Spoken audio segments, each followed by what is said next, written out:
हात्तीलाई चाहिँ दुईटा कन्टेनरमा अहिले यतिखेर राखिसकेको छ। अब हामी हात्तीलाई ट्रकमा लोड गर्ने अवस्थामा छौँ।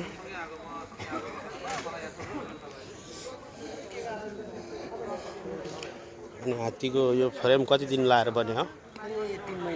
3 महिना लाग्यो है यो फ्रेम बनाउन। खैरेनी 1 मा रहेको यो मेनका इन्जिनियरिङमा चाहिँ यो हात्तीको लागि फ्रेम बनाइएको थियो। उहाँहरूले 3 महिनाको मिहिनेतमा चाहिँ यो फ्रेम बनाउनु भयो अरे।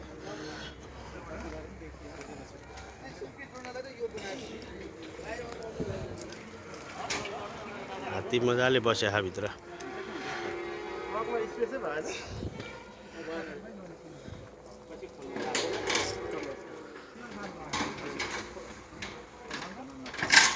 दाइ यो जुन हात्ती राख्न बनाइएको कन्टेनर चाहिँ हजुरको कम्पनीमा बनिया रहेछ।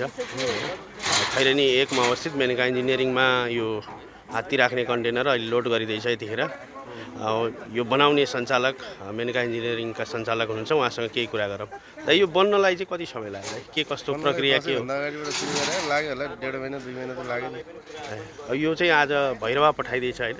आज भैरवा जान्छ अनि 2 गते त्यहाँबाट चाहिँ कार्गो विमानबाट कतार जान्छ। ए हस्। यतिखेर यहाँ लोड भइरहेछ।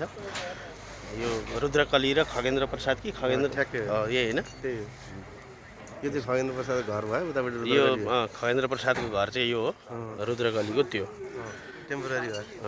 अहिले हामी कतार पुर्याउँदासम्मको घर।